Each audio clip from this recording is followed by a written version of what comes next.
An actress dies suddenly at 36. Her autopsy finds no trauma. Then the DEA reportedly enters the investigation. And suddenly, Hayden Panettier's death raises questions far beyond a simple overdose theory. Yeah, that's a very interesting question because the DEA typically does not get involved in cases that appear to be suspected overdoses, even if there is possibly some suspicion of foul play. I would expect that the reason the DEA is involved is they believe that the substances that may have contributed to Hayden Panettier's death may be connected to a person or organization that is already the subject. But here's the part that makes this case so difficult. The autopsy did not reveal a confirmed cause of death. It revealed something else, the absence of obvious trauma, while toxicology and further investigation remain pending. And that creates the mystery at the center of this story. If there were no visible injuries, why did investigators continue looking deeper? Why was the DEA reportedly brought into the case? And what could Hayden's toxicology ultimately reveal? This is not a story about declaring someone guilty. No one has been charged in connection with Hayden's death. This is a story about what is known, what has been reported, and what remains unanswered. On August 16, 2026, Hayden Panettier was found unresponsive and in cardiac arrest at a residence in Greenville, South Carolina. Emergency responders attempted resuscitation, but she was pronounced dead at the scene. The following day, the Greenville County Coroner's Office confirmed that an autopsy had been completed, and the first major finding was striking. There were no signs of trauma that contributed to her death. But that sentence can easily be misunderstood. It does not mean the autopsy determined how Hayden died. It does not prove an overdose, and it does not prove that nothing criminal could ever be discovered. The official cause and manner remained pending additional studies in toxicology. Well, both things are possible. When they say no evidence of foul play, no trauma, that simply suggests that there was no indication that she was beaten, stabbed, shot, or somehow violently killed. That does not mean that her death, whether it be an accidental overdose or somebody intentionally providing her with enough drugs to kill her, is not a separate crime. So the initial scene did not appear, apparently, to show a violent death. That distinction is crucial. A death can show no obvious external trauma, while investigators still need to determine whether drugs, poisoning, an accidental overdose, another medical event, or some other circumstance played a role. And that is exactly why the toxicology report became so important. There is reportedly dispatch audio referring to a possible overdose and cardiac arrest, but a dispatcher's description is not a final medical determination. The coroner had not announced an official cause, so investigators were left with a body, a sudden death, a complicated personal history, and a toxicology report that could potentially change the entire picture. Let me ask you this. So it all comes down to the toxicology test, the toxicology report, right? I mean, like what does that testing entail? How long does something like that take, and how will we find out the results of that? I imagine, again, I don't know the practices in South Carolina, but I would imagine that once the toxicology is done, that report should be publicly available, just like autopsy reports are generally publicly available. The exception would be if there is an ongoing criminal investigation and there's a reason to keep those findings secret, either because they don't want to tip off the targets of the investigation or because they intend to present the findings to a grand jury and don't want to taint that process. If either of those things are true, it could be a while before we find out in order to protect the integrity. Toxicology could help answer a basic but enormous question. What was actually inside Hayden's system? Was there one substance, multiple substances? Were medications involved? Was an illicit substance involved? And critically, was whatever was present consistent with an accidental ingestion, a known pattern of use, or something investigators needed to examine more closely? At the time of the reporting, those answers had not been established. And that uncertainty matters, because the internet can turn one word, overdose, into a conclusion before the science has even arrived. And this is where the case became substantially more complicated. Reports emerged that the Drug Enforcement Administration had joined the investigation alongside Greenville authorities. ABC News reported that the DEA was assisting the investigation, while other outlets also reported the federal agency's involvement. That does not automatically mean murder. It does not mean Hayden was intentionally poisoned. And it does not establish that anyone at the scene committed a crime. But the DEA's reported involvement naturally raises a different question. Could investigators be looking beyond Hayden herself and toward the source of any substances that may ultimately be identified? Now the DEA is involved, and this, to me, spells serious trouble for this boyfriend who was with her, along with his brother, when she died. And by the way, the reporting yesterday, we didn't do a show on this yesterday, was that they didn't call 911 to report that Hayden was there dead until 1:50 in the afternoon, and Brian, the boyfriend, was still asleep. Yeah, it was the brother. According to the reports. Okay, so you're asleep at 2 o'clock in the afternoon. You're doing the drugs too, in my opinion. That's what's likely to come out. And you tell me whether, Dave, the DEA getting involved in this telegraphs, federal charges may be under consideration. Yeah. That is an important investigative distinction. A death investigation can expand outward. First comes the person who died, then the substances, if any, then where those substances came from, and potentially who supplied them. That is one reason the DEA angle matters. The police report also brought another detail into focus. Brian Hickerson and his brother Zach were reportedly at the I found the death of a stack of Liberty as the death of Miami, and the death of Hayden was the right. The brothers called 911 according to the released police report. Brian reportedly showed officers a bag containing medications Hayden had been taking, and reports also said Narcan was found at the scene. Narcan is used to reverse opioid overdoses. But even that detail has to be handled carefully, because the presence of Narcan does not tell us why it was there. It could already have been present, it could have been brought by emergency responders. And without knowing that context, it cannot establish what happened to Hayden. If it's true that Narcan was present there, what does that tell you? So it's interesting. I noted that, and what's not clear to me is whether the Narcan was brought to the scene by emergency medical personnel or whether it was already on scene. If it was already on scene, it's fairly common now for people who use central nervous system depressant drugs and opiates to have Narcan handy because it is a lifesaver.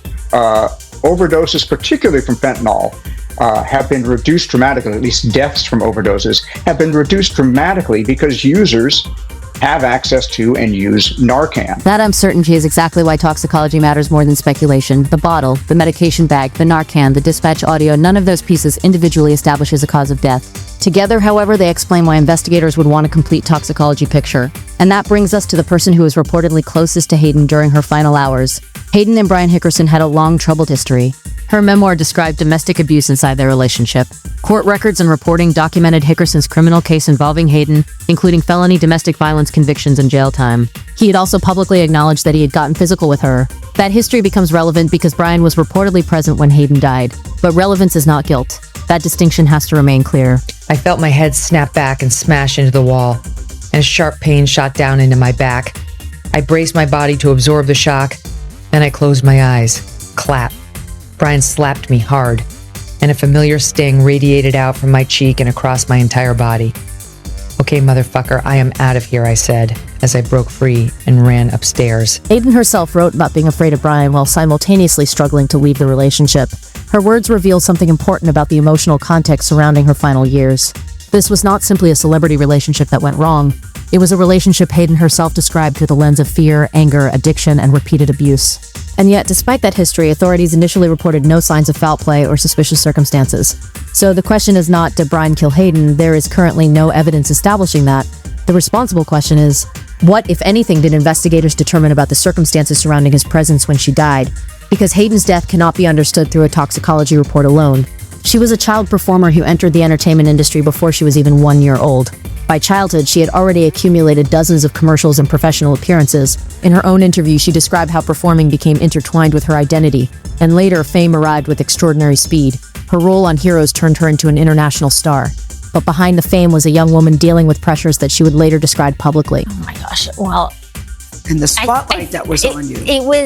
I remember being 16 years old when I had always thought about like what my first paparazzi picture would look like, and I walked out of my apartment. It was the first time, and it was like literally looking down the barrel of a gun. Yeah. And I remember feeling terrified and overwhelmed. And back in the 2000s, there were no boundaries at all. It was rough and tough, and it like no holds barred. And the way they spoke to you, the way they hunted, literally like prey. That history matters because Hayden herself connected some of her emotional struggles to years of performing, pressure, and the difficulty of separating the character from the person. Then came motherhood, then postpartum depression, then addiction, then recovery. And eventually, Hayden began talking publicly about the things she had spent years trying to hide. I decided to write it because there was so much stigma. At first I said no. I had spent so many years trying to hide as much of my life as I could that it was just a habit. But I really wanted to share with the world that they don't have to be afraid, that they can live their truth, that they can be imperfect, that they can, that's being perfectly imperfect is being brave, and it's okay. And there was so much stigma around the postpartum depression and the backlash. The support was there from people who had experienced it and needed to hear it. But there was so much backlash as well that it shocked me. So I wanted to do more of that and tell more stories. Her story was never simply famous actress develops addiction. It was far more complicated. She was a child star, a daughter, a mother, a survivor of domestic abuse, and a woman who was openly trying to understand her own past. Hayden also described another disturbing experience from when she was 18. She wrote about being taken into a small room on a yacht and being placed beside a famous, undressed man by a woman she believed was a trusted protector. Hayden said she immediately recognized that something was wrong and resisted. The identity of the man has been the subject of public speculation, but Hayden did not publicly identify him. That distinction matters. The story is evidence of Hayden's own account of what she experienced. It is not evidence establishing a specific celebrity's involvement in the open window of the Mass Edward for the Boston town. But it adds context to the life she was trying to process. A young performer entering rooms where power, fame, money, and vulnerability could collide, and later a woman trying to explain how those experiences affected her. Then the story returns to Greenville, the apartment, the 911 call, Hayden unresponsive, Brian and Zach present, medication reportedly shown to police, and a death that authorities initially described as showing no signs of foul play. They say the boyfriend's brother Zach was very emotional while EMS were working on Hayden. Brian did not become emotional until EMS declared her officially deceased. And afterward, they say Brian showed officers the bag of medication Hayden is currently on. Report said Zach was emotional while emergency personnel attempted to save Hayden, while Brian reportedly became emotional after Hayden was officially pronounced dead. But even that detail must be treated carefully. A person's emotional response to trauma cannot by itself prove guilt or innocence. Nat Irvine made precisely that point. Not at first glance. A lot of folks have been making a lot of noise about the fact that Brian Hickerson did not appear particularly emotional until he was notified that Hayden Panettier was gone. I think that's a red herring. People who are experiencing traumatic events react in any number of ways. I've seen people be hysterical. I've seen people be catatonic. I've seen people go from one to the other in a matter of minutes. And how you react in hour one is different than how you react on day two. So that may be one of the most important warnings in this entire investigation, because people watching from the outside want behavior to become evidence. But investigators need evidence to become evidence. That means phones, messages, medical records, toxicology, witness accounts, surveillance, timelines, and anything else that can independently establish what happened. If the DEA's involvement is connected to substances, investigators could potentially be interested in much more than the apartment itself. Where did the substances come from? Who supplied them? Were there communications? What are transactions? Did anyone know what was being supplied? And did anything happen that investigators believe requires criminal accountability? Well, there's a couple of ways that a crime could be involved here. It is certainly not immaterial that she died in the company of Brian Hickerson, who has been convicted of felony abuse against her. When women die, when they are murdered, it is very often by intimate partners. So absolutely that possibility needs to be part of any state investigation.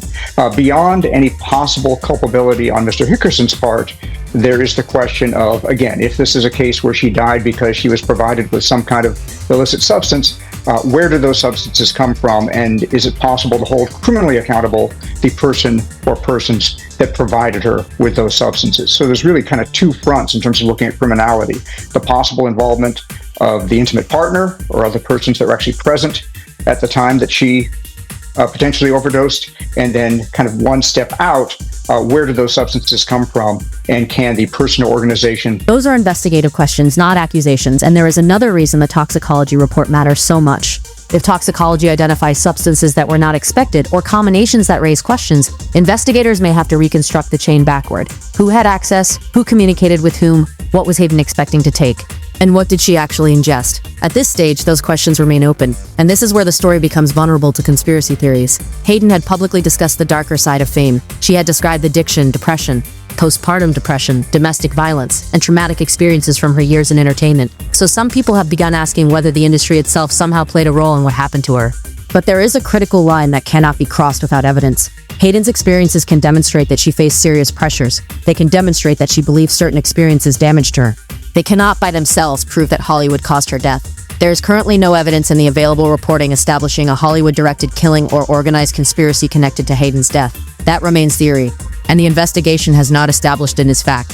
So strip away the speculation. Here's what the evidence currently tells us. Hayden Panettier died at 36 after being found unresponsive and in cardiac arrest in Greenville. An autopsy found no trauma contributing to her death. The official cause and manner remained undetermined pending additional studies in toxicology. Police initially reported no signs of foul play or suspicious circumstances. The EA was later reported to have joined or assisted the investigation. Brian Hickerson and his brother Zach were reportedly present and involved in the 9/11 response, and Hayden had a documented history of addiction and domestic abuse. Those are the pieces. Everything beyond them needs to be treated with caution. What really happened to Hayden Panettier? Right now, the most honest answer is that we do not know everything yet. The autopsy answered one question. It did not show trauma that contributed to her death, but it left another question completely open. What caused her death? Toxicology may answer part of that. The investigation may answer more. The DEA's involvement may reveal whether investigators are tracing substances or suppliers, and the people who were with Hayden during her final hours may have information that becomes important. But until those pieces are independently established, theories remain theories, because Hayden spent much of her life being watched, as a child, as a star, as a mother, as someone struggling, and finally in death. Maybe the most disturbing part is not that there are unanswered questions. It is that the answers may still be somewhere inside evidence we have not seen yet. And until that evidence speaks, one question remains: what really happened to Hayden Panettier? If you want the next update when the toxicology findings or major investigative developments emerge, subscribe and stay with us. Because this case is still unfolding, and the difference between a theory and the truth may ultimately come down to one report, one message, or one piece of evidence investigators have not revealed yet.